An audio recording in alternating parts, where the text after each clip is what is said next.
अल्लाह ताला ने इंसानों को बनाया ताकि लोग अल्लाह को पहचाने, अल्लाह से गाफिल ना हों, सबसे ज़्यादा वैल्यू अल्लाह को दें, तमाम मखलूक को, तमाम मोहब्बतों को, तमाम चाहतों को अल्लाह से कम रखें। सबसे आगे किसको रखें?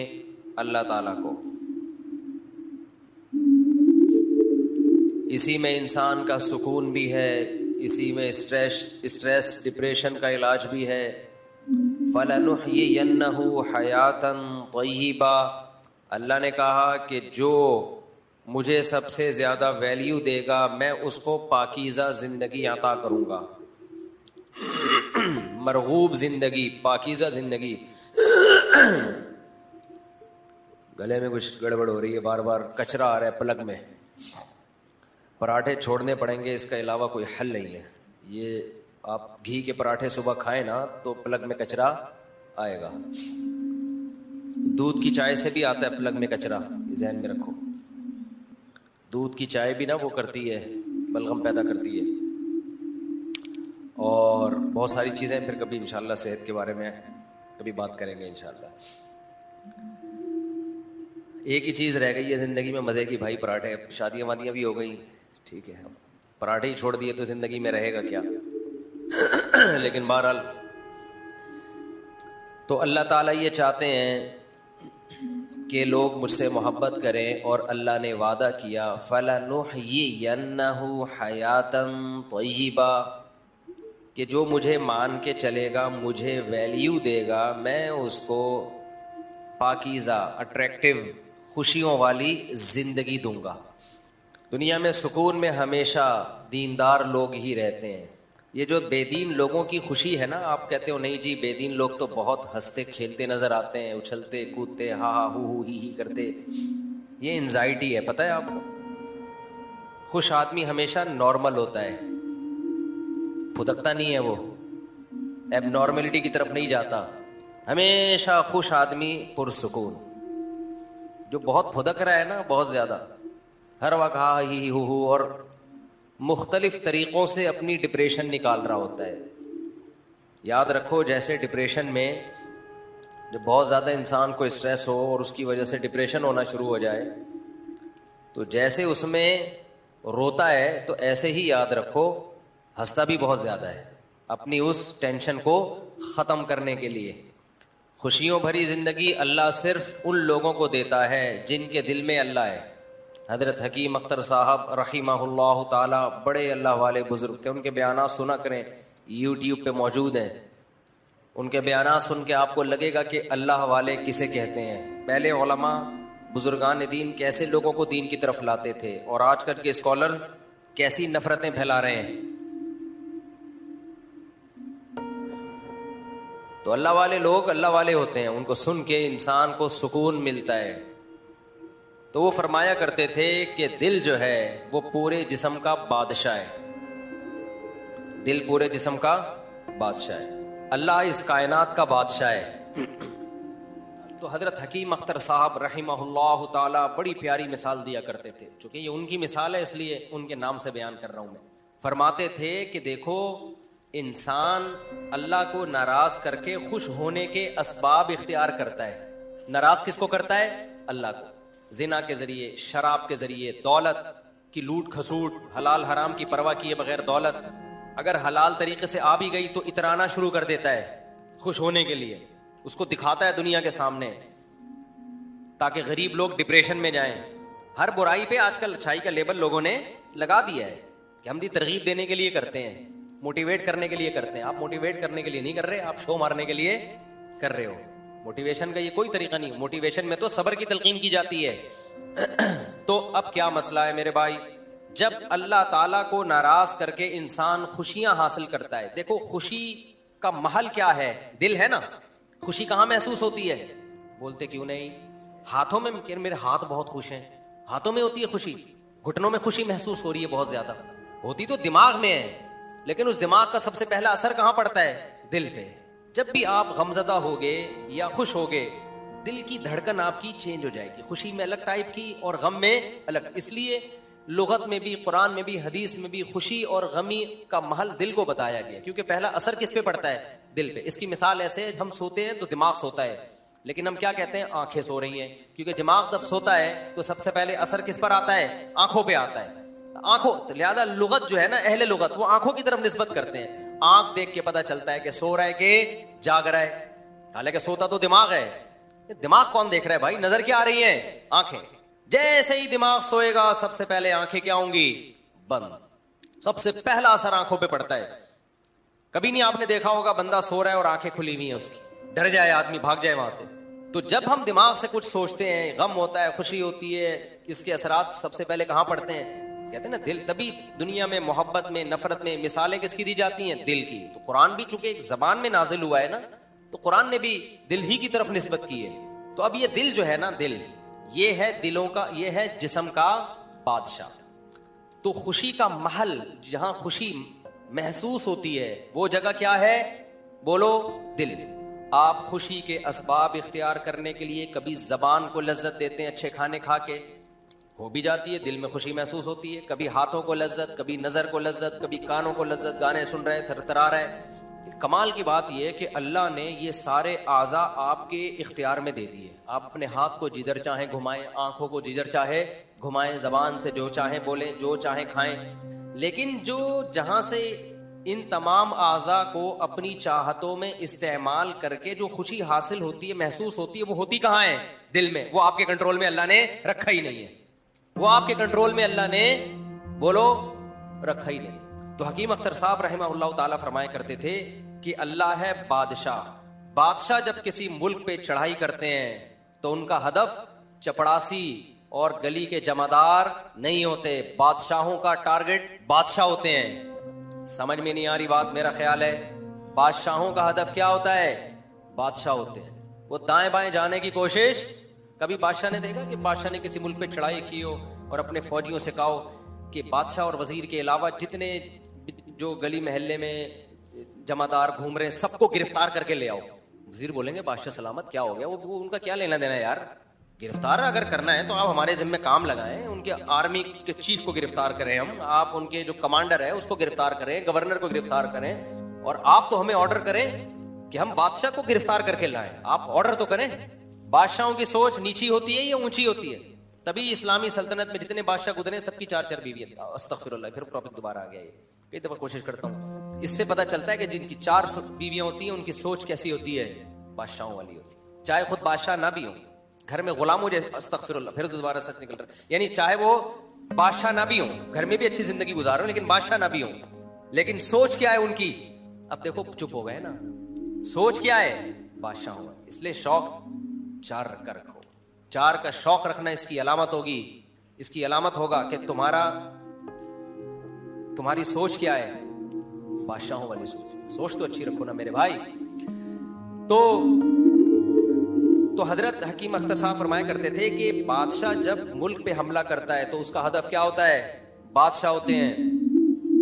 तो आप सुकून के लिए जितनी कोशिशें कर लो, अल्लाह जो आप पे अटैक करेगा ना, अल्लाह जो कब्जे में लेगा, वो जिस्म के बादशाह दिल को कब्जे में लेता है। अल्लाह कहते हैं तू खुशी और राहतों के असबाब इख्तियार कर ले, दूंगा नहीं, क्योंकि दिल किसके कंट्रोल में है?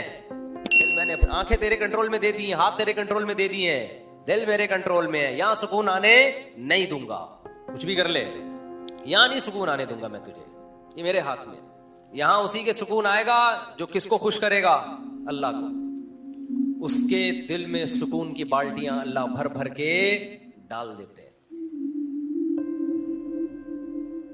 फलनुह्यियन्नहु हयातन तय्यबा, ये इस आयत का मफहूम है कि हम बेहतरीन पाकीज़ा जिंदगी देंगे उन लोगों को जो मुझे याद रखेंगे, जो मेरी मोहब्बत को दिल में जगह देंगे।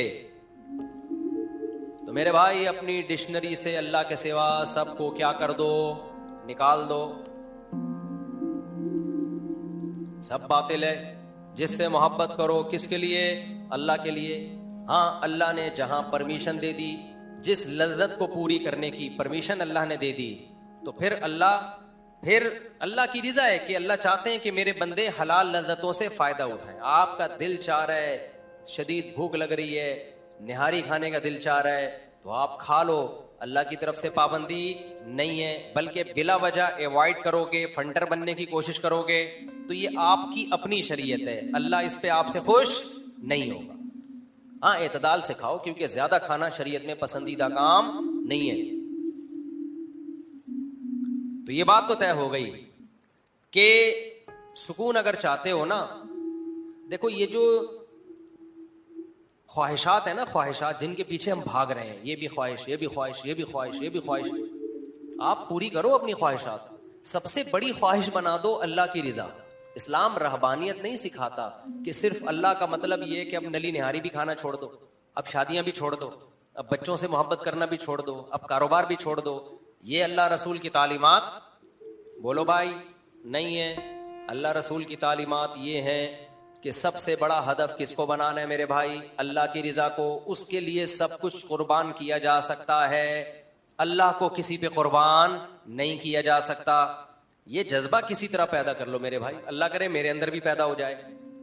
बस जब ये जज्बा पैदा हो गया तो मजे ही मजे हैं, फिर मजों की जिंदगी शुरू। मन कान यरजू लिक़ा अल्लाहि फ़इन्न अजल अल्लाहि लआत। सूरह अनकबूत की कैसी बेहतरीन आयत है। अल्लाह कहते हैं जो अल्लाह से मुलाकात की उम्मीद रखता है, उसे उम्मीद है कि मर के मिट्टी होके ख़त्म नहीं होऊंगा। दुनिया मुसाफिर खाना है, बहुत जल्द ख़त्म होने वाली है, और रब से बहुत जल्द मुलाकात। तो मैं ऐसे काम करके जाऊं कि रब को मुंह दिखाऊं तो वो खुश हो मुझसे। तो अल्लाह कहते हैं जो अल्लाह से मुलाकात की उम्मीदें लगा के रखता है, तो जो उसको टेंशनें आ रही हैं टेंशन ना ले। फ़इन्न अजल अल्लाहि लआत, बहुत जल्द मुलाकात होने वाली है, बहुत जल्द। हम किसी की मौत पे बहुत गमजदा होते हैं ना, तो फरिश्ते हम पे हंस रहे होते हैं। फरिश्ते कहते हैं भाई तो सबने जाना है। एक खातून का मेरे पास फोन आया लाहौर से, फोन नहीं ऑडियो, वो हमारे असिस्टेंट है ना, उनके पास ऑडियोज आती हैं, उनका नंबर मैंने दिया हुआ है, तो वो फिल्टर करते हैं कि किसी का कोई बहुत ज़्यादा ज़रूरी मसला है तो फिर वो मुझे भेज देते हैं। ज़्यादातर मसाइल तो मैं आस मुफ्ती तारिक मसूद पे रिकॉर्ड करवा देता हूँ, लेकिन किसी का कोई पर्सनल मसला होता है तो फिर रिकॉर्डिंग नहीं होती, वो वहीं भेज दें। तो इस दौरान एक वीडियो हमारे असिस्टेंट ने भेजी। वो बेचारी खातून बहुत रो रही थी, बहुत रो रही थी। उनकी वालदा का इंतकाल हो गया, बहुत ज़्यादा रोना धोना। एक तो रोना तो नेचुरल है, वो तो इंसान को मैयत पे आता है और आना भी चाहिए। बिल्कुल ही रोना नहीं आ रहा है इसका मतलब ताल्लुक ही नहीं था कोई। भाई आपका बच्चा ही नहीं है, आपका बेटे का इंतकाल हुआ, आप खुश खुश मिल रहे हैं, या तो आप पागल हैं या ये आपका बेटा, बोलो नहीं, दोनों में से एक बात तो क्या ख्याल है भाई होगी ना। तो औलाद पे या माँ बाप पे या रिलेटिव पे रोना आना ये तो नेचुरल है भाई, लेकिन एक हद होती है हर चीज की ना। अब वो खातून बेचारी, उनकी वालदा का इंतकाल हुआ तो बहुत रो रही है वो। अच्छा इंतकाल हुए भी 1-1.5 महीना हो गया। अच्छा पहले भी उनका राब्ता हुआ कुछ हम मसाइल के सिलसिले में, वालदा के लिए दुआ का। उन्होंने कहा 1 साल से बेचारी दुआएं मंगवा रही थी, मैंने भी मांगी दुआ, लेकिन अल्लाह की मर्जी, अल्लाह ने उठा लिया वालदा को। उन्होंने बहुत रोना धोना, 1 महीना हो गया। उनका ख्याल था मैं जब ऑडियो भेजूंगा तो मैं भी रोना धोना शुरू कर दूंगा। मैंने नहीं रो, अव्वल तो मैं रोऊं क्यों, मेरी वालदा का थोड़ी इंतकाल हुआ है। खैर अल्लाह किसी की भी वालदा का इंतकाल ना हो, हम तो कहते हैं सबकी लंबी उम्रें हो। मुझे गम तो हुआ। उनको मैंने 2 जुमले तसल्ली के कहे, उसके बाद मैंने कहा ये कोई नई बात नहीं है कि आपकी वालदा का इंतकाल हो गया। आपकी वालदा का भी एक दिन इंतकाल हुआ था, और अपनी फिक्र करें थोड़े दिनों में आपका भी क्या होने वाला है, इंतकाल। तो बच्चे आपके भी रो रहे होंगे। ये प्लेटफॉर्म है भाई, गाड़ी आती है, पुरानी गाड़ी आती है, नई गाड़ी आती है, पुरानी वाली प्लेटफॉर्म छोड़ के निकलती। हम सरगोदा जाते थे, सुपर एक्सप्रेस प्लेटफॉर्म पे खड़ी होती थी और हम प्लेटफॉर्म पे खड़े होते थे। आप कहें जब वो प्लेटफॉर्म पे खड़ी हुई है तो हम गाड़ी में क्यों नहीं खड़े हुए? हमें पता ये नहीं चलेगी, ये नहीं चलेगी। जैसे ठिगने मर्द और ठिगनी औरत के बच्चे बड़े नहीं होते ना, ऐसे ही उस जमाने में ट्रेनें चलती नहीं थी, तो कई घंटे लेट। तो अब प्लेटफॉर्म पे जब पुरानी गाड़ी प्लेटफॉर्म छोड़ के निकलती है तो फिर नई गाड़ी आती। नई गाड़ी के आने के लिए पुरानी को छोड़ना पड़ता है। तो भाई आज हम किसी के माँ बाप हैं, आज हम मरेंगे, कल हमारे बच्चे मरेंगे, कल हमारे माँ बाप दुनिया से गए थे, दादा दादी गए थे, नाना नानी गए थे। ये तो एक चक्कर लगा हुआ है। मौत के लिए पैदा किया गया है, जिंदा रहने के लिए तो पैदा किया ही नहीं है। तो जिस काम के लिए पैदा किए वो काम नहीं होगा क्या? इसमें इतना टेंशन लेने की क्या बात है भाई? सब मरेंगे भाई, सब ने एक एक करके पतली गली से बोलो निकलना है। अरबों में बड़ी खानदानी चीजें हैं बाज, क्योंकि हम लोग हिंदुओं के साथ बहुत रहे ना, तो हमारे यहाँ मौत जिंदगी को बहुत ज्यादा वैल्यू दी जाती है। अरब नहीं ज्यादा लिफ्ट कराते हैं। गैर मुस्लिमों के साथ रह रह के ना हम लोग 800-900 साल किधर रहे हैं, हिंदुओं के साथ रहे हैं ना, बहुत सी चीजें हमें वहां से आ गई हैं। अरब में बहुत ज्यादा नहीं होता मौत के, बहुत ज्यादा रोना धोना लगाया हुआ है। थोड़ा रोना तो वो तो नेचुरल है, मैंने बताया, वो तो ना होना गलत। मा ताअल ईमान मा कद्दर अल्लाह, वो कहते हैं जो मुकद्दर में था हो गया, ईमान पर मौत हुई है, खलास चलो। चलो को वो अरबी में क्या कहते हैं? चलो। ठीक है, तो मैंने अपने बारे में कुछ वसीयतें की हैं कि मैं मर जाऊं तो क्या होगा, वो मैं नमाज के बाद वसीयतें बताऊंगा इंशाल्लाह। मुझे याद दिलाना मैं मर जाऊं तो क्या करना है और क्या नहीं करना है, समझ रहे हो? हम भी मरेंगे ना, अल्लाह करे वसीयत से पहले ही ना मर जाऊं कहीं, यानी तो वसीयत करने का तो वैसे की भी है, लेकिन दोबारा करूंगा। हमारा हदफ सिर्फ एक है मेरे भाई, वो क्या है? अल्लाह। अल्लाह खुश है, सब सेट चल रहा है मार्केट में। अल्लाह नाराज है तो सारे जिंदा भी हो तो गलत है। क्या करना है ऐसी जिंदगी का भाई? मुसलमान का हदफ क्या होता है? एक अल्लाह। मुसलमान का हदफ क्या है? एक अल्लाह, बस, और कुछ भी नहीं है। तो उसको क्या मिलता है इस एक अल्लाह को अल्लाह बनाने में? ये घड़ी खराब हुई हुई है, मुझे टाइम का नहीं पता चल रहा, ये कि किसी सही करवा दें ये अगर तो, या मेरे सामने कोई घड़ी रख दें यार, कुछ नहीं, ऐसे नहीं, सामने घड़ी होनी चाहिए। खैर, तो मुसलमान का हदफ सिर्फ क्या होता है? अल्लाह। तो दिल किसके? नबी सल्लल्लाहु अलैहि वसल्लम ने फरमाया दिल जो है बैना उसबुआइर रहमान, अल्लाह की दो उंगलियों के दरमियान में। आपने देखा होगा बाज लोगों को कोई प्रॉब्लम नहीं होती, बैठे बैठे डिप्रेशन में जा रहे होते हैं, बिला वजह टेंशन में जा रहे होते हैं। देखो, एक तो डिप्रेशन की बीमारी है, वो दिमागी बीमारी है, वो किसी को भी हो सकती है। जैसे नेक आदमी तहज्जुद गुजार, सर पे पत्थर लगा उसके और दिमाग हिल गया तो वो पागल हो जाएगा कि नहीं हो जाएगा? ये तो नेचुरल है ना, तकवीनी अमर है ये तो ऐसे ही बाज दफा नेक लोग डिप्रेशन के मरीज बन सकते हैं। दिमाग के केमिकल क्या हो जाते हैं? ऊपर नीचे, कोई खुराकें गलत खा ली, या कोई मौरूसी भी होता है, बाप दादा से कोई बीमारी ये दिमागी चली आ रही होती है। ये बिल्कुल एक अलग चीज है, क्योंकि लोग ये समझते हैं कि नेक आदमी तो डिप्रेशन का मरीज हो ही नहीं सकता। भाई, नेक आदमी डिप्रेशन का मरीज इस सेंस में हो सकता है कि ये एक दिमागी बीमारी है। तो बीमारी जैसे वो किसी को, जैसे हार्ट पेशेंट होते हैं ना नेक लोग, तो ऐसे दिमाग के पेशेंट भी हो सकते हैं। इसमें क्या है? मैं उस डिप्रेशन की बात नहीं कर रहा जो एक बीमारी है, मैं एक नॉर्मल डिप्रेशन की बात कर रहा हूं कि जो टेंशनों और गमों को लेके इंसान बढ़ा लेता है और फिर पागलपने की तरफ जाने लगता है, छोटी छोटी सी बातों को बहुत वैल्यू देता है। ये वाली टेंशन नेक लोगों को नहीं होती। समझते हो कि नहीं समझते हो? याकूब अलैहिस्सलाम सारी जिंदगी रोते रहे ना अपने बेटे की याद में, बीनाई चली गई, मगर खुदकुशी का ख्याल नहीं आया उनको। हमेशा जबान से क्या निकला है? शुक्र का जुमला। हजरत मौलाना तारिक बिल साहब का बेटे की डेथ हुई है, आंख से आंसू निकल रहे हैं, जबान से कोई नाशुक्री का जुमला निकलते हुए देखा किसी ने? हमने देखा है नाफरमानों को। जब बेटा मर गया ना, एक बंदे को मैंने देखा, कह रहे अल्लाह को मेरे ऊपर ही मेरा ही बच्चा लेना था, पहले ही कम टेंशनें चल रही हैं और अल्लाह ने हमारे साथ ये कर दिया। ये नाफरमानों का रवैया होता है, वो आपे से बाहर हो जाते हैं। नेक लोगों की आंखों से आंसू निकलते हैं, जबान से नाशुक्री का एक जुमला नहीं निकलता। कहते हैं अल्लाह की मर्जी भाई, अल्लाह की अमानत है, हम अल्लाह के बंदे हैं, इन्ना लिल्लाही, हम अल्लाह के गुलाम हैं, व इन्ना इलैहि राजिऊन, हमने भी उधर ही जाना है। ये चला गया, ये पहले चला गया, अगली ट्रेन से हम पहुंच रहे हैं।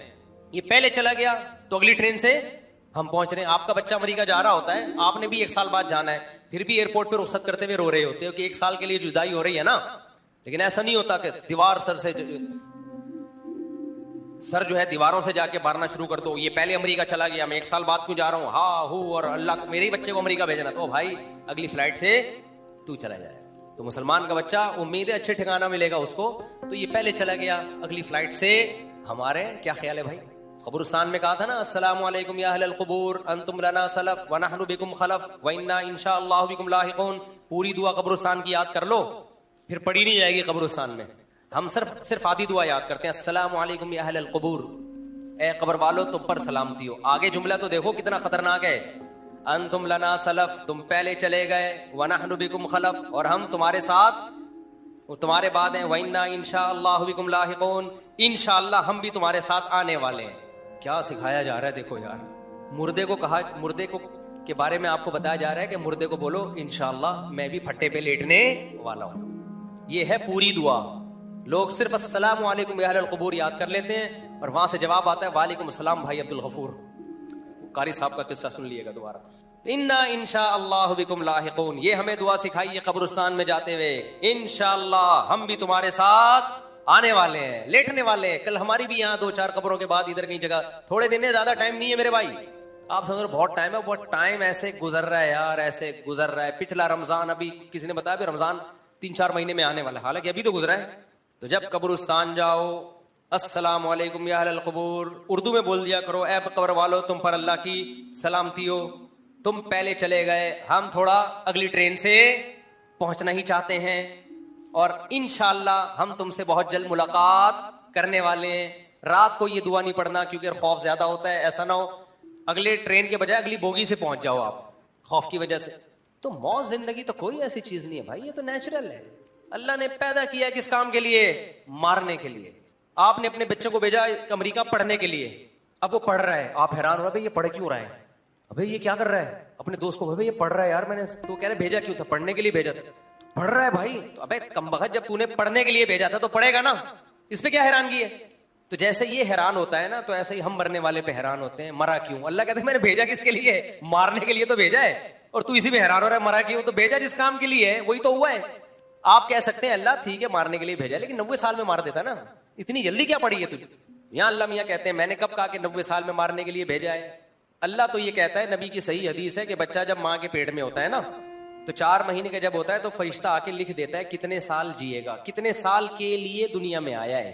कोई 1 साल के लिए, कोई 2 साल के लिए, कोई 40 साल के लिए, कोई 45 साल के लिए। ये तो मैं और आपने अपने बारे में फर्ज कर लिया है कि मैं 90 साल के लिए हूं। फरिश्ते ने मेरे भाई हमारे बारे में पहले से लिख दिया है कि तारिक मसूद साहब कितने साल के लिए, और वसीम भाई कितने साल के लिए, गफ्फार भाई कितने साल के लिए। जो जितने साल के लिए लिख दिया ना, ला यस्तखिरून साअतन वला यस्तक़दिमून, कुरान कहता है 1 सेकंड भी आगे पीछे नहीं हो सकते। कभी गोली चल जाएगी, कभी आप ही का गार्ड आपको मार देगा, कभी कोई गलत चीज खा ली, कभी डॉक्टर मार देगा। डॉक्टर के पास गए इलाज के लिए, इंजेक्शन लग गया गलत, डॉक्टर ने तो टीका लगाया था ठीक करने के लिए, वो टीका गलती से वसीम का टीका किसको लगा दिया? गफ्फार भाई को लगा दिया। तो बहुत कुछ होता है दुनिया में, जहाज तबाह हो जाते हैं, ट्रेनों के एक्सीडेंट हो जाते हैं। सुलेमान अलैहिस्सलाम के दौर का वाकया मशहूर है ना, कि वो सुलेमान अलैहिस्सलाम ने एक बंदे को देखा, एक अजनबी शख्स आया ना उनके दरबार में, तो वो बंदे को घूर घूर के देख रहा है एक, तो बंदा डर गया कि यार ये पता नहीं मुझे क्यों देख रहा है इतने घूर के। तो वो जब वो अजनबी शख्स चला गया तो उस बंदे ने सुलेमान अलैहिस्सलाम से पूछा कि ये कौन है जो मुझे घूर घूर के देख रहा था? सुलेमान अलैहिस्सलाम ने फरमाया कि मौत का फरिश्ता है, ये तुझे घूर के देख रहा था। उसने कहा आप मुझे हिंदुस्तान पहुंचा दें, ये तो मौत का फरिश्ता देख के चला गया है, दोबारा चक्कर लगाएगा, तो आप मुझे कहाँ पहुंचा दें? सुलेमान अलैहिस्सलाम के ताबे थी हवाएं, उन्होंने पता नहीं किताबों में ये वाक़या लिखा है, अल्लाह खैर जाने मुस्तनद है या नहीं है, मेरे इल्म में नहीं है, लेकिन इससे जो मजमून साबित हो रहा है वो क्या है, वो बिल्कुल ठीक है। तो सुलेमान अलैहिस्सलाम ने उठा के उसको पहुंचा दिया हिंदुस्तान। इत्तला आई कि जी उसका इन्ना लिल्लाहि व इन्ना इलैहि राजिऊन हो गया है। तो सुलेमान अलैहिस्सलाम ने मलकुल मौत से पूछा कि भाई उस बंदे को इतना घूर के क्यों देख रहे थे? उन्होंने कहा कि अल्लाह ने मियाँ ने मुझे कहा था कि इतवार के दिन ना इसकी रूह कब्ज करनी है हिंदुस्तान से, तो ये हफ्ते को यहाँ क्या कर रहा है? ये तो तेज रफ्तार घोड़े में भी बैठ के हिंदुस्तान की फला लोकेशन पे जाएगा तो नहीं पहुंच सकता, मैं घूर घूर के देख रहा हूं, वही बंदा है कोई और तो नहीं है, वही बंदा है कोई और तो नहीं है। देखो यही चीज उसकी मौत का जरिया बन गई। तो मरेंगे मेरे भाई, इस खुशफहमी में ना रहो कि नहीं मरेंगे, हमारा बाप भी मरेगा, हम सब मरेंगे, इसलिए मौत के लिए क्या करो? इसलिए सबसे खूबसूरत मौत पता है क्या है? मरना तो सबने, सबसे खूबसूरत मौत है अल्लाह के रास्ते में मैदान जंग में लड़ता हुआ शहीद हो जाए। शहीदों पे तरस नहीं खाया करो, तरस तो हम पे, हम अपने ऊपर खाया करें। और शहादत कहाँ मिलती है पता है आप? हक की खातिर बोल रहे हो, कोई दहशतगर्द मार के चला गया, ये शहादत है।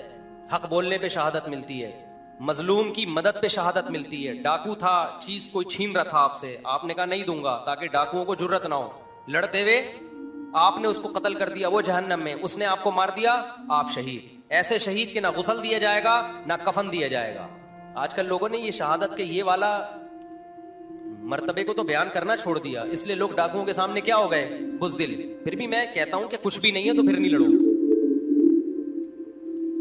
किसी दर्जे में इम्कान हो कि आप मार तो दो ना उसको, वरना तो जरा सा हिलोगे वो मार देगा। फिर अपने बीवी बच्चों का ख्याल करो। हमारे एक दोस्त हैं, अल्लाह उनको जज़ाए खैर दे, अभी एक डाकू डकैती का केस सामने आया कि डाकू आए, उनसे छीन के चीजें चले गए, बच्ची पे भी कनपट बंदूक रख दी, उन्होंने पकड़ा दी सारी चीजें। उसके बाद उनके पास असलहा था अल्हम्दुलिल्लाह, कहीं रखा हुआ था उन्होंने। वहां गए, जाते ही 2 डाकुओं को उड़ा दिया। इतनी दिल से खुशी हुई कि 2 डाकू जहन्नम में अल्हम्दुलिल्लाह डाल दिए। इतनी खुशी हुई। और ऐसे मौके पे किसी को डाकुओं पे तरस आ रहा हो ना, तो समझो मिला हुआ है इनके साथ। ये अवाम डाकुओं को पकड़ के कूट रही हो और कोई छुड़ा रहा हो, उसको भी लिटा दो, बशर्ते के डाकू हो। ये एक अहम बाज़ गलत फहमी में बेगुनाह लोग मारे जाते हैं, ये नहीं होना चाहिए भाई। किसी ने किसी से ठरक पूरी करनी हो ना, कराची में मशहूर करते डाकू है, पकड़ो मारो। फिर लोग नहीं देखते कि ये डाकू था भी कि नहीं था, लोग ऐਵੇਂ ही आके जान से मार देते हैं। ऐसा ना हो कि कोई बेगुनाह आदमी मर जाए, इसका ख्याल करो। यूपी पे ऐसा हुआ है कि एक बिना बेगुनाह बंदे को कई साल पहले किसी ने डाकू कह के मारना शुरू किया, लोग आके जान से ही मारते, हालांकि वो डाकू नहीं था, किसी ने अपने वैसे ही कोई दुश्मनी निकालनी थी। तो ये भी शहादत है, डाकू से मुकाबले में आपकी जान चली जाए। और ऐसी आला दर्जे की शहादत है कि ना गुसल दिया जाएगा और ना कफन। शहीद को ना गुसल दिया जाता है ना कफन दिया जाता है। और एक शहादत वो भी है कि अल्लाह की राह में मैदान जिहाद में लड़ते हुए गोली खाओ। ये 3 शहादतें हैं, इसके अलावा और कोई शहादत नहीं है। हादसाती मौत भी शहादत है, लेकिन उसको मजाजन शहादत कहा गया है। जो आला दर्जे की शहादत है ना, जिसमें गुसल कफन नहीं होता, वो ये 3 किस्म की शहादतें हैं। एक मौलवी साहब शहादत की बहुत दुआएं मांगा करते थे, हर वक्त हलवा थे वो। आज उसके यहाँ दावत है, वहां हलवा खाने जा रहे हैं, आज उसके यहाँ दावत है, वहां हलवा खाने जा रहे हैं, आज इसके यहाँ दावत है, यहाँ हलवा खाने जा रहे हैं। दुआएं हर वक्त रो रो के क्या होती थी, अल्लाह शहादत की मौत दे। तो किसी ने कहा मौलवी साहब आप जिहाद पे तो जाते नहीं हो, तो क्या कोई हलवे में बम रख के देगा आपको? समझ रहे हो, समझ रहे हो कि नहीं समझ रहे? तो अल्लाह की मोहब्बत पैदा करनी है, इससे सुकून मिलेगा, दुनिया का मुसाफिर खाना होने का एहसास बढ़ेगा। ये दोनों चीजें लाजिम मलजूम है। दुनिया मुसाफिर खाना है तो फिर अल्लाह से मोहब्बत होगी, क्योंकि फिर दुनिया दिल लगाने की जगह रहेगी नहीं आपकी नजर में। फिर आपका दिल खाली हो जाएगा किसकी मोहब्बत के लिए? अल्लाह की मोहब्बत। दिल तो किसी ना किसी को चाहता है, दिल खाली नहीं रहता। दुनिया निकलेगी तो अल्लाह आएगा, अल्लाह निकलेगा तो दुनिया आएगी। इसमें समझ रहे हो कि नहीं समझ? अब जिनके दिल में अल्लाह की नहीं है मोहब्बत, उनके दिल में दुनिया की हवस है, दुनिया की मोहब्बत के गटर उबल रहे हैं उनके दिलों से। ये भी मिल जाए, ये भी मिल जाए, ये भी मिल जाए, ये भी मिल जाए। और ये याद रखो, ये जो आजकल मैं बार बार कहता हूँ 2 बच्चे ही अच्छे ताकि वो तरबियत याफ्ता हो, ये भी दुनिया की मोहब्बत है। तरबियत मकसद नहीं होती, कमाऊ पूत बनाना मकसद होता है। उसको कह रहे हो एक्चुअली 2 बच्चे होंगे, एक डॉक्टर बनेगा, एक इंजीनियर बनेगा, मकसद क्या है? कमा के लाएगा। तो ये बाप ही की तरबियत नहीं है, माँ ही की तरबियत नहीं है, तो बच्चे की तरबियत कहां से होगी? तरबियत ये नहीं है। तरबियत है इंसान का बच्चा बने, भले टमाटर बेचे, रक्शे वाला बने, लेकिन ईमानदार हो। इस्लाम में तरबियत का मफहूम वो नहीं है जो हमारे सेकुलर और लिबरल तबके की नजर में है। इस्लाम में गुर्बत कोई ऐब बोलो नहीं है, ऐब ही नहीं है गुर्बत। ऐब होती तो हमारे नबी गरीब क्यों होते? हमारे नबी ने दुआ मांगी, अल्लाहुम्मा शुरनी फिल मसाकीन औ कमा क़ाला सल्लल्लाहु अलैहि वसल्लम, अल्लाह क़यामत के दिन मेरा शुमार मिस्कीनों में करना, मसाकीन में मुझे उठाना। हाँ, वो गुर्बत ऐब है जो आपकी सुस्ती और काहिली की वजह से हो, जिसमें दोपहर 2 बजे नाश्ता हो रहा है, फिर जॉब तलाश करने के लिए निकल रहा है। ये वाली गुर्बत यकीनन क्या है? ऐब है। अल्लाह की तरफ से गुर्बत है, और ज्यादातर अल्लाह ही की तरफ से होती है मेरे भाई। हर एक को अल्लाह अमीर बनाएगा ही नहीं। अल्लाह ने कहा है कि लियत्तखिज़ बाज़ुहुम बाज़न सुखरिया, मैं सबको अमीर नहीं बनाऊंगा, कुछ को अमीर बनाऊंगा, कुछ को गरीब, ताकि अमीरों का काम भी चलता रहे। सारे अमीर हो गए, सबकी फैक्ट्रियां खुल गई, तो मुलाजिम एम्प्लॉय कौन होगा? लेबर का काम कौन करेगा? अबे सब नई कंपनियां खोल के बैठ गए, तो कंपनी के लिए तुम्हें मुलाजिम कहां से मिलेंगे? ये तो अल्लाह का निजाम है। मालदार लोग थोड़े रहेंगे, फिर मुतवस्सित और ज्यादा, गरीब सबसे ज्यादा रहेंगे। देखो फौज में ऑफिसर रैंक जितना ऊपर होता चला जाएगा ना, तो उसकी तादाद उतनी कम होती चली जाएगी। लेफ्टिनेंट बहुत ज्यादा, कमीशन ऑफिसर सब लेफ्टिनेंट से शुरू होता है, तो सब लेफ्टिनेंट सबसे ज्यादा, फिर उससे कम लेफ्टिनेंट, फिर उससे कम मेजर, मेजरों की तादाद और कम होती है ना, फिर कर्नल उससे भी कम। तो जितना ऊपर जाएंगे फिर आखिर में सबसे बड़ा चीफ ऑफ आर्मी वो एक ही होता है, और जितना नीचे आएंगे तो ये तादाद बढ़ती चली जाएगी। ये अल्लाह का बनाया हुआ निजाम है कि बहुत मालदार थोड़े से होंगे, फिर थोड़े ज्यादा मालदार, फिर, और गरीबों की तादाद हमेशा सबसे पूरी दुनिया में ज्यादा रहेगी। और जिसकी तादाद सबसे ज्यादा है आप उनको बुरा भला कहना शुरू कर दो, तो इसका मतलब खोपड़ी सही काम नहीं कर रही है। तो अब मैं आपसे एक बात अर्ज करूंगा। देखो ये तो तयशुदा हकीकत है, अल्लाह की मोहब्बत के बगैर दिल अल्लाह के हाथ में, दिल में आप सुकून पैदा नहीं कर सकते, ये नामुमकिन है। और ये किसके हाथ में है? बादशाह ने कंट्रोल किसका किया हुआ है? जिस्म के बादशाह, कायनात के बादशाह ने कंट्रोल रखा हुआ है जिस्म के। अल्लाह कहते हैं कि तू जो मर्जी कर ले, खुशियों के जितने असबाब इख्तियार कर ले, दिल किसके हाथ में है? मेरे हाथ में, जब चाहूंगा घुमा दूंगा। तभी आप नाफरमानों का देखो, कह रहे हैं यार कोई टेंशन की वजह ही नहीं है, फिर भी पता नहीं क्या मुसीबत है यार, एक लाशूर में एक अजीब सा खौफ है, हर वक्त ऐसे रहते हैं ये। तो वजह क्या? अल्लाह ताला जिधर को चाहे घुमाते रहते हैं उसको। अल्लाह कहते हैं ठीक है तू जोर लगा ले। जैसे किसी डॉक्टर को ने आपको दवा दी, आप डॉक्टर की दवा नहीं ले रहे, आप कह रहे हैं मेरे पास एक नुस्खा है, मैं वो कूट के बनाऊंगा। अब डॉक्टर कह रहे हैं भाई उसमें ये तेरे जो नुस्खा है ना देसी, इसमें ये नुकसानदेह चीज़ है, ये नुकसानदेह चीज़ है, डॉक्टर हकीम सब मना कर रहे हैं, आपने कहा नहीं, तो वो क्या कहेंगे? ठीक है भाई तो बिस्मिल्लाह कर, तजर्बा करके देख ले, लेकिन मरेगा तो मेरे पास नहीं आना। यही होगा कि नहीं होगा? तो अल्लाह मियाँ भी कहते हैं एक कामयाब जिंदगी का नुस्खा मैंने बताया है, लेकिन तुम मेरे बताए हुए तरीके पे यकीन नहीं कर ले, अख्फल तरीका इख्तियार कर रहे हो। अल्लाह कह रहे हैं फिर ठीक है इख्तियार कर लो। दिल किसके हाथ में है? दिल तो हमारे हाथ में है। आपका बच्चा गैर कानूनी तरीके से सऊदी अरब भागा किसी कंपनी में जॉब के लिए, आपने मना भी किया, डंकी लगा के गया, मना कर रहे हो, नहीं जा रहा, हर तरह से समझा दिया, आपसे नाराज हो के नहीं जी नहीं माननी बाप की। कंपनी जहां जाके जॉब करनी है उसका ओनर आपका दोस्त है, तो आप क्या कहते? ठीक है चला जा भाई, कंपनी किसके कंट्रोल में है? मेरे कंट्रोल में, मैं जॉब मिलने ही नहीं दूंगा तुझे। तो अल्लाह मियाँ भी कहते हैं तुम सुकून और खुशियों के जितने असबाब इख्तियार कर लो, असबाब इख्तियार कर सकते हो। जहां सुकून आएगा, जिसे दिल कहा जाता है, वो किसके कंट्रोल में है? वो मेरे कंट्रोल। मैं जिधर को चाहूंगा घुमा दूंगा। सारी असबाब होके भी खुशी नहीं मिलेगी तुम्हें। अब मेरे भाई एक बात ये तय हो गई है ना, मैं हमेशा इस टॉपिक पर बयान करके आखिर में जो असल मौजू होता है उस पर टाइम ही खत्म हो जाता है। कितना टाइम हो गया? 2:24 हो रहे, बस बात को समेटता हूं मैं।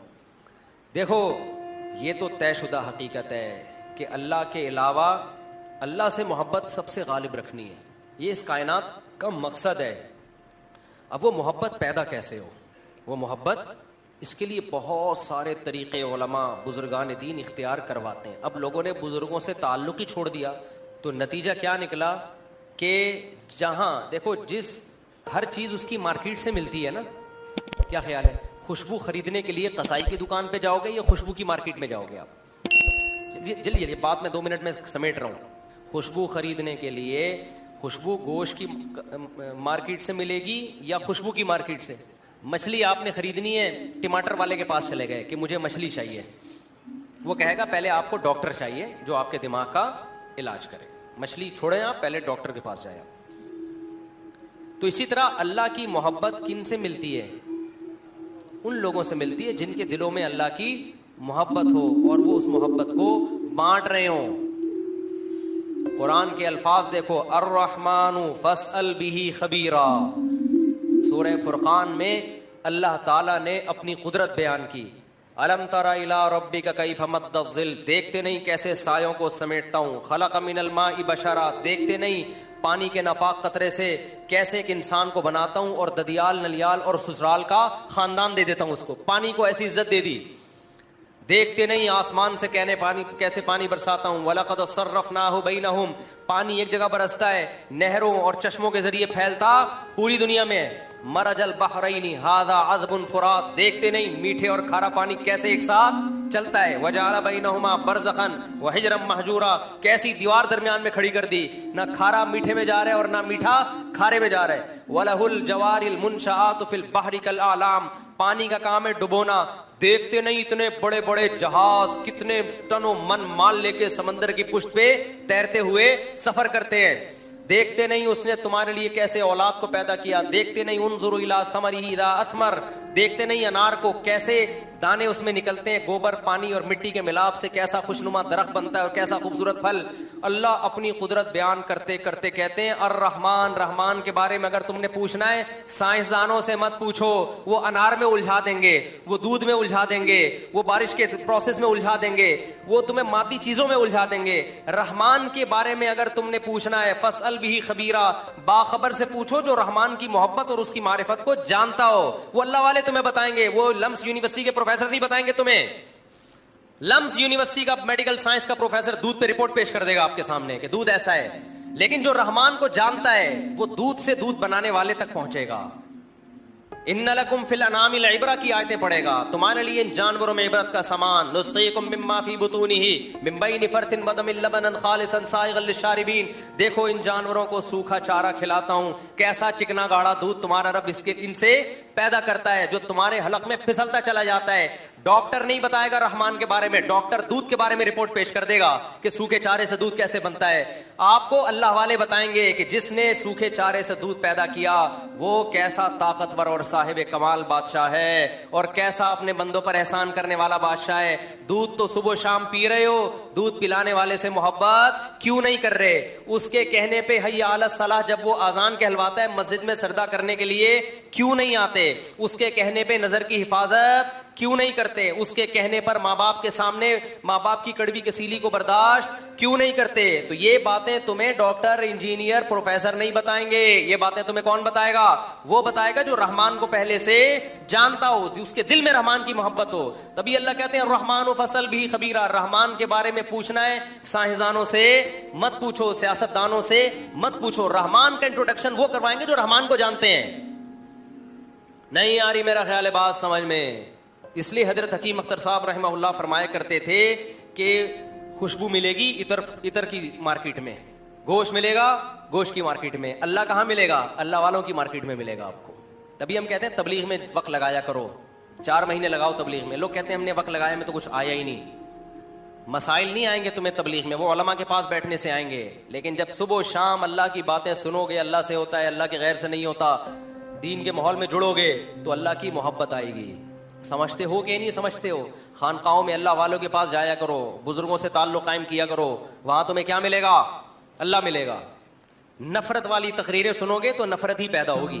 फलाना ऐसा है तो ढिमकाना ऐसा है। तो आज देखो ना यूट्यूब पे एक तमाशा मिचा हुआ है, वो उसके खिलाफ, वो उसके खिलाफ, वो उसके खिलाफ, और जो सबके खिलाफ है वो कहता है मैं किसी के खिलाफ नहीं, हालांकि वो सबके खिलाफ। तो सब एक दूसरे के खिलाफ टांगे खींचने में, वो नवाज शरीफ और शहबाज शरीफ और पीटीआई और इमरान खान और आर्मी चीफ, इन मजहबी स्कॉलर से निकलो तो सियासतों में झगड़ता है। जबान ही गंदी हो जाती है। वो चोर है तो वो फलाना है तो वो ढिमकाना है। वो भाई जो है वो आपके कहने से चेंज। अपने मुंह को क्यों गंदा कर रहे हो यार? और याद रखो जिनको हम बहुत गलत समझ रहे होते हैं, जरूरी नहीं कि वो इतने गलत हो जितने आप समझ रहे हैं। हमें तो जिसे ठरक होगी उससे बदतरीन दुनिया में कोई है नहीं, और जिससे हमें अकीदत होगी उससे नेक दुनिया में कोई है नहीं। ये तो हम खुद गुलू का शिकार हैं। मैं बार बार कहता हूं जिस सियासतदान को आप बहुत बुरा समझ रहे हो, इतना बुरा नहीं समझो, थोड़ा सा कम समझ लो बस। और जिसको बहुत अच्छा समझ रहे हो उसको भी थोड़ा सा कम अच्छा समझना। बहुत अच्छा है लेकिन इतना नहीं जितना आप बोलते क्यों नहीं भाई? जिस सियासतदान को आप बहुत बुरा समझ रहे हो होगा बुरा, इतना नहीं जितना आप समझ रहे हो। जिसको बहुत अच्छा समझ रहे हो होगा बहुत अच्छा, इतना नहीं जितना आपने समझना शुरू कर। एतदाल में लेकर आओ मेरे भाई। हमारे मसाइल ये नहीं है, असल हमारे मसाइल क्या हैं? कुछ और हैं। हाँ, जब वोट देने जाना हो तो फिर तहकीक करो, उसके बाद जिसको समझ में आता है वोट दे दो। हर वक्त करने की जरूरत क्या है मनफी बातें? जब हर वक्त नेगेटिव बातें करता है तो अल्लाह दिल से क्या हो जाता है? अल्लाह देखो, जो बादशाह लोग हैं वो गलत जगह पे जाएंगे। बादशाह जब इलाके में कोई सियासी लीडर बुलाया जाता है ना, इलाके को साफ करवाया जाता है, फिर आते हैं वो लीडर।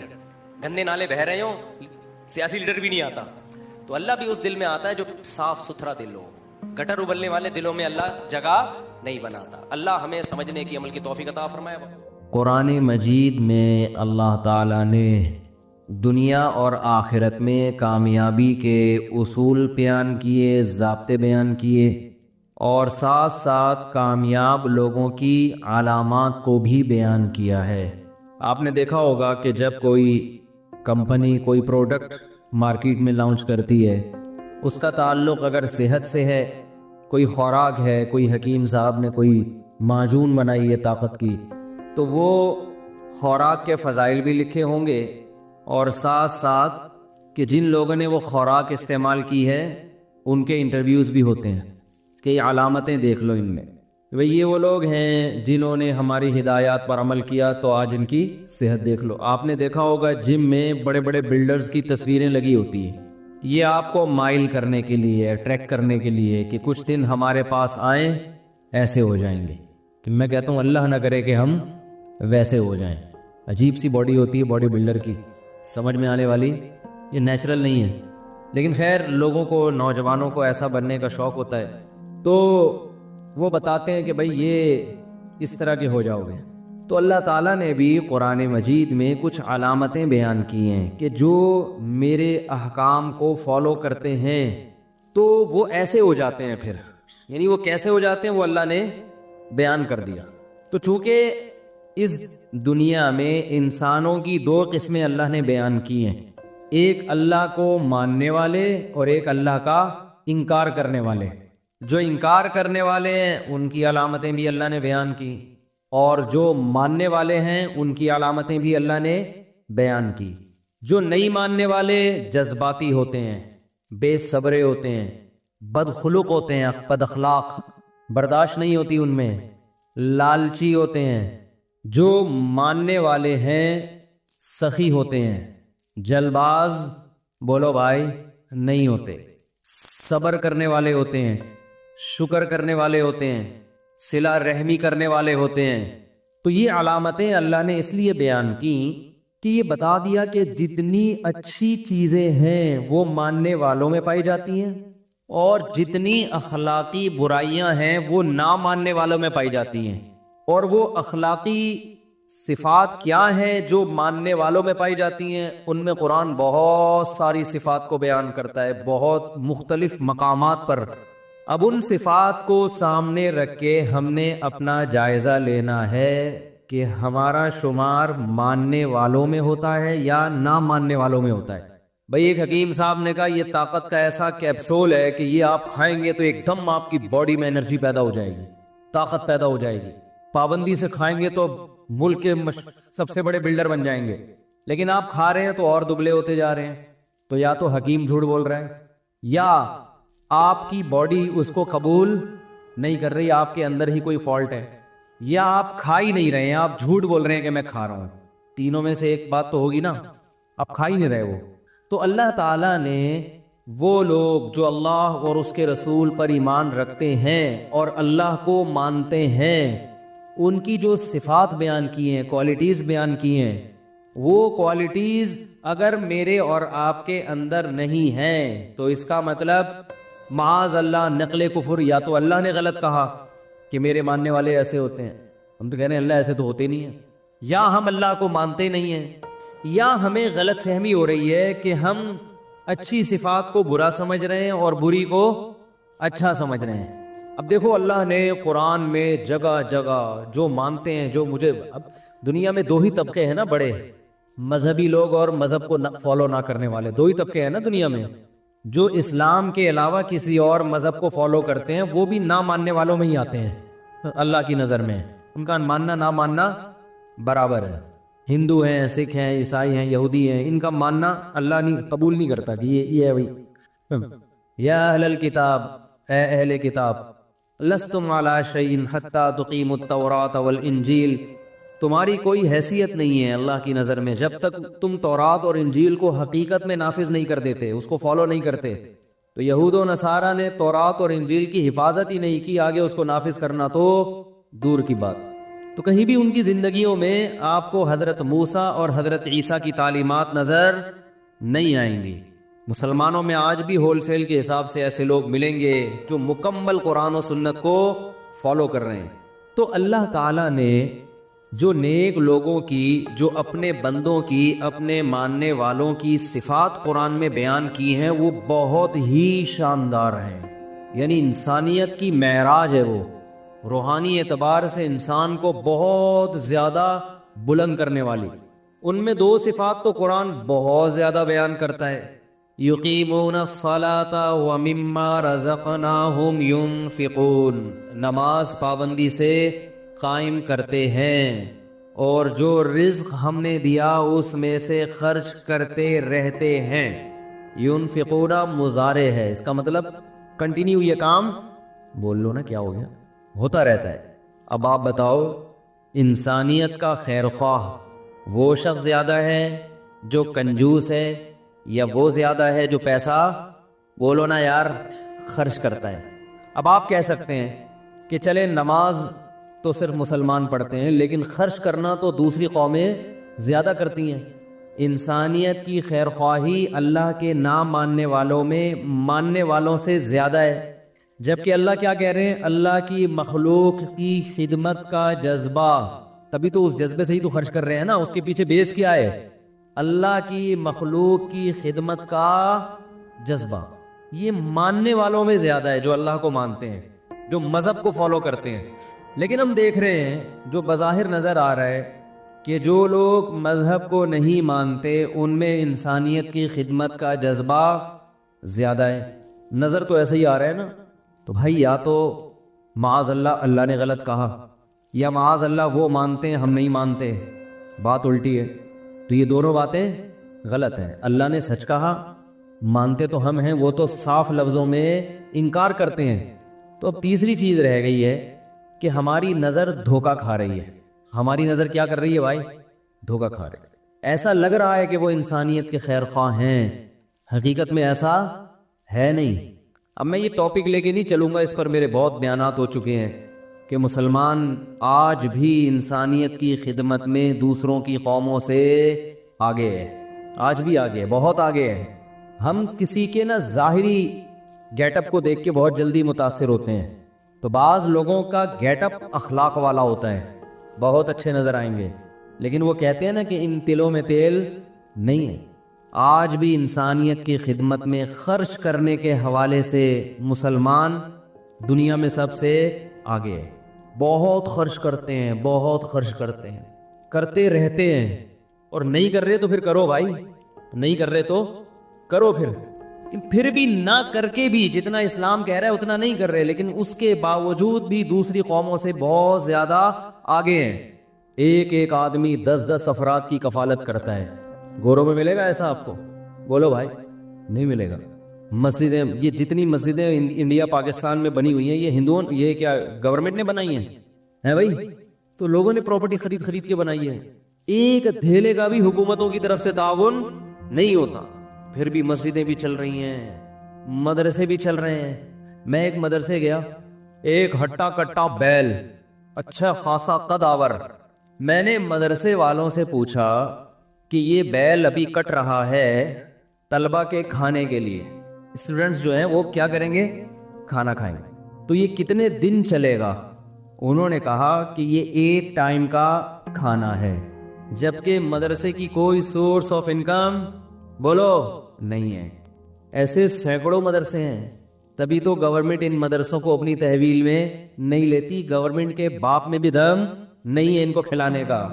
जनरल मुशर्रफ के दौर में जब ये हुआ ना कि ये मदरसे अपनी तहवील में ली जाए, तो माहिर मईशत को उसने उनके जिम्मे लगाया कि इनका बजट देखो कितना है। तो उन्होंने कहा हमारे और आपके बस का नहीं है, नहीं खिला सकते। हमें ताना दिया जाता है कि मुसलमान कौम टैक्स चोर है, गोरे टैक्स दे देते हैं, हम टैक्स नहीं देते। पूछो तो सही क्यों नहीं दे रहे? पता है कि हुक्मरानों की तोन भरने के अलावा इससे कुछ भी हासिल नहीं होगा।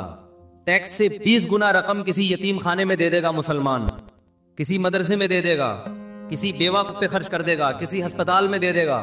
गवर्नमेंट को लोग नहीं देते क्योंकि अभी 5-5 अरब रुपए के केसेस अब भी चल रहे हैं और अपनी ठरक निकालते हैं फौज पे। हम फौज के कोई जो है ना, फौज की तरफ से, मैं कभी कभार हिमायत में बयान करता हूं ना, लोग कहते हैं इसको फौजियों की तरफ से पैसे मिलते होंगे। फौज की हिमायत हम इस माना में नहीं कर रहे कि वो फौज है। फौज बमुकाबला ये सियासी लीडर। जब आप फौज की मुखालफत करते हो ना, तो मुखालफत बराए मुखालफत नहीं होती, असल में आप उन सियासी लीडरों को प्रोमोट कर रहे होते हो जिन पे जो पूरे मुल्क का दिवालिया जिन्होंने निकाल दिया है, तो उनके मुकाबले में हम कह रहे होते हैं। बाकी जाहिर है दूध से धुलावा कोई भी नहीं है। तो किस कदर ये कौम खर्च करती है, किस कदर टैक्स नहीं देते, क्योंकि पता है कि टैक्स सही हाथों में इस्तेमाल नहीं होगा। अभी पंजाब में बहुत बेहतरीन ट्रेन बना दी है, देखा होगा, दुबई के तर्ज, बहुत अच्छा काम। लेकिन जिस कौम के पास खाने को रोटी ना हो, वो टैक्स के पैसों से एक शहर को इतना नवाजें कि उसमें दुबई के तर्ज की लोकल ट्रेनें चल रही हों और बाकी पंजाब उसकी सड़कें टूटी फूटी हों। तो ये टैक्स का क्या हो रहा है? कहा जाता है कि ये इतनी महंगी ट्रेन है कि अगर पंजाब गवर्नमेंट हर घर को एक गाड़ी दे देती ना, तो वो भी दे सकती थी। कोई कैलकुलेशन नहीं है, कोई अकाउंटेबिलिटी नहीं है। कराची का हाल देखो। और चलो पंजाब का किया होता, पंजाब का भी एक शहर, तो ये तो फिर भी गनीमत है। टैक्स की रकम इस्तेमाल तो हुई ना, गनीमत है। गलत हुई सही हुई अलग हो तो गई, ज्यादातर तो यूज हो ही नहीं रही है, इस्तेमाल ही नहीं हो रही है। तो मुसलमान इतना खर्च करता है। वहां मैं बता रहा था मदरसे में एक टाइम का खाना, एक कट्टा नहीं, पूरा बैल, एक टाइम का खाना। अब आप ये समझते होगे कि मदरसे के तलबा पूरा बैल हड़प कर जाते हैं, इतने पेटू हैं, तलबा बहुत हैं। समझ में आ रही है बात? और मदरसे का कोई जरिया आमदन नहीं है। ये लोगों को एतमाद है मदरसों पर, हालांकि 24 घंटे मीडिया प्रोपेगेंडा करता है इशारतन किनायतन मदरसों के खिलाफ, फिर भी लोग दे रहे हैं, क्योंकि लोगों को पता है कि यहां फिर भी दूसरों की निस्बत, मैं मानता हूं कि कुछ मदरसों में गड़बड़ भी बहुत है, सारे एक जैसे नहीं होते, इसलिए मदरसे में देने से पहले भी तहकीक करें आप। बाज लोग ऐसा करते हैं, सबकी बात नहीं कर रहा, अल्हम्दुलिल्लाह खैर गालिब है। बाज लोग मदरसे के नाम पे दुकानदारी भी करते हैं। बेहतरीन जरिया आमदन है कि आप चार दीवारी खड़ी करके 4 यतीम बच्चे कहीं से उधार लेके डाल दें उसमें, फिर देखो नोट छापने की मशीन, कोई पूछने वाला भी नहीं होता। तो ऐसा ना हो कि कोई भी यतीम बच्चों का सहारा लेके 8-10 रख लिए और देख पे देख चल रही है, बकरे आ रहे हैं और खा रहे हो, मोहतमिम साहब भी खा रहे हैं और उनकी दावतें भी कर रहे हैं तबीयत से। बहुत सी रिपोर्टें आई हैं कि बकरों की दावतें हो रही होती हैं, पब्लिक को खिलाया जा रहा होता है सदके ये बकरे। तो इसलिए ये भी कौम में एक सखावत का जज्बा है ना, कि ये तहकीक भी नहीं हो रही कि ये कम वक्त खर्च कर भी रहा है कि नहीं कर रहा, फिर भी दे रहे होते हैं लोग। तो लोगों में तो देने का जज्बा है, लेकिन बाज लोग उस जज्बे को नाजायज कैश कराते हैं। लेकिन देने वाले को भी चाहिए भाई, देने का जज्बा है तो तहकीक तो करो कि ये जगह खर्च करने के लायक है भी कि नहीं है। ऐसा होता है। अब ऐसा ना हो आप ये बिजनेस सीख लें, वरना ये है बड़ा टाइट बिजनेस, हराम है लेकिन है। 4 दीवारी कहीं भी खरीदो, खरीदो भी अपने पैसे से नहीं, वो भी दूसरों के पैसों से खरीदो। और 5-6 यतीम कहीं से भी उधार, कोई यतीम बच्चों को दाखिल नहीं कर रहा तो उनके अब्बा को से उधार ले लो थोड़े दिन के लिए, और वो जो चंदा उनके नाम पे आएगा उसमें थोड़े उनके अब्बा को भी दे देना, तो वो फिर वहां से बेहतरीन जरिया है, बस बेहतरीन। और दबा के हो रहा है, लोग सिर्फ दाढ़ी देख लेते हैं कि दाढ़ी है और झूठ कैसे बोलेगा। तो दाढ़ी रख के झूठ बोलने पर गवर्नमेंट की तरफ से कोई पाबंदी नहीं है।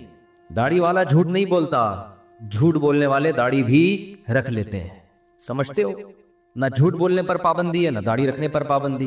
तो झूठा आदमी होता है वो गेटअप बना लेता है, कोई टाइम नहीं लगता गेटअप बनाने में। ये रूहानी आमिलों के गेटअप तो आप देखो, ऐसा लगता है कि नूर के डब्बे खरीद के बाकायदा ब्रश से अपने चेहरों पे नूर किया हुआ इन्होंने, उसी गेटअप को कैश करा रहे होते हैं। और अब तो रूहानी आमिलों के लिए नूर का होना भी जरूरी नहीं है।